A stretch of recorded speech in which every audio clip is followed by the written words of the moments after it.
Hey guys, it's Rokolo here. Version 75 has recently been released and it contains significant changes to the game. As usual, the release notes are posted in the community forum. Link to the post is available in the description. Alright, without further ado, let's jump straight into it. A new feature called Monster Tracker that allows you to hunt specified monsters has been implemented. By defeating a certain number of large monsters, you can hunt the chosen monster. You can access this feature in the paintball list. This feature is unlocked after completing pre-season story chapter 13, Sunderer of the Skies. Some large monsters cannot be specified.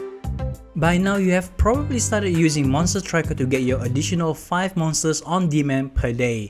But if you haven't, then you should go to the paintball section in the game and get started. This is a really positive feature update. If you want to know more about Monster Tracker, you can check out the video that I have made specifically on this topic. Gems can now be exchanged for tier points in the season pass. You can exchange tier points up to 100 tiers.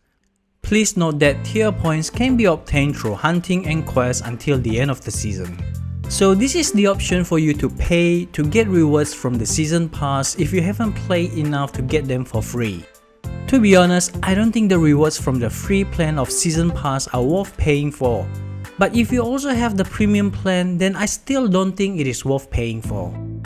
The season started on March 14, assuming that it is running for 3 months, then you still have almost 1.5 months left. That's plenty of time to complete 100 tiers, but I guess having an alternative option to complete them isn't necessarily a bad thing. Next, a feature to offload materials to obtain Zenny has been implemented. This is yet another awesome update.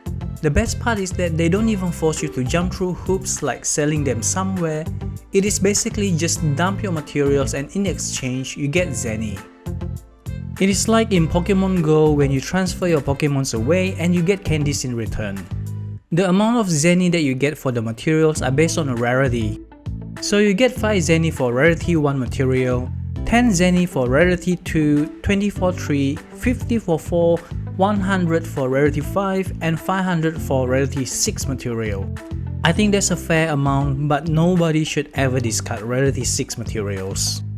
Before this change, due to my item box getting full very often, I would just ignore gathering points unless I need something in particular. I would also ignore certain monsters when I don't need their materials.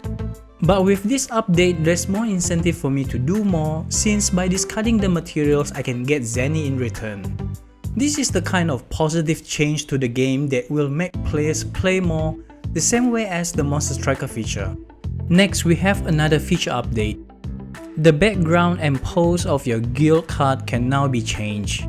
This feature doesn't really mean anything to me now since I'm a solo player, but I can see it adding value. It is relatively fun. I mean, look at the poses.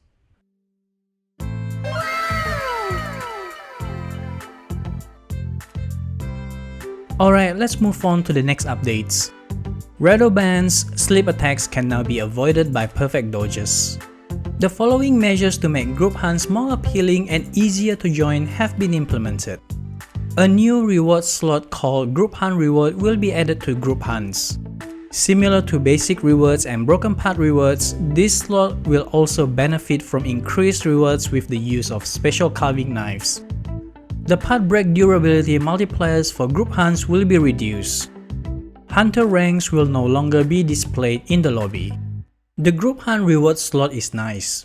For monsters that I need more materials, I would use the global matchmaking and do a group hunt even though I could have done it solo. It makes sense since I can get more materials that way, so I like this update. For hunter ranks not being displayed in the lobby, I think there have been enough discussions, so I won't go through it again. Personally, unless I'm hunting a 9-star monster, then I don't face any problems so far with my teams without knowing their hunter ranks. And since the Thunder Element event, I haven't seen any 9-star monster in 100 tons anyway, so in terms of real impact, there's only positive so far. Again, I consider myself a casual player. I don't regularly spend on things like 100-ton tickets, so I'm relatively okay with just playing and having fun given the limitations. I can totally understand that hiding Hunter rank is still a pain point for players who do spend on potions or 100-ton tickets. So hopefully Niantic can come up with a good solution. They have done an excellent job so far with all the other updates, so I'm leaning towards them making things work better for all players. Especially those hardcore players that spend a lot of time and money, they should be taken care of. And for a short period of time, there was a bug that came along with the release of version 75. We have identified an issue where after this update, hunters with less than 30% health are able to participate in the second and subsequent hunts of 100 tons. Fix is scheduled. I posted about this bug, and while it was nice to be able to continue in 100 ton with less than 30% HP, I do think that it's a legitimate bug, so I'm fine that they fix it within a day. And one last thing before I go, just a quick reminder that to celebrate Monster Hunter Now 15 million downloads, the game is giving the players some freebies. Use redemption code MHNOW15M to claim some free potions and Hunter-ton tickets. Alright, that is all from me. I really hope you find this information helpful. Let me know in the comments what you think about everything discussed in this video. I'd love to know your thoughts.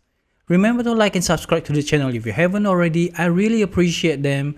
As always, thanks for watching, have fun and have a nice day.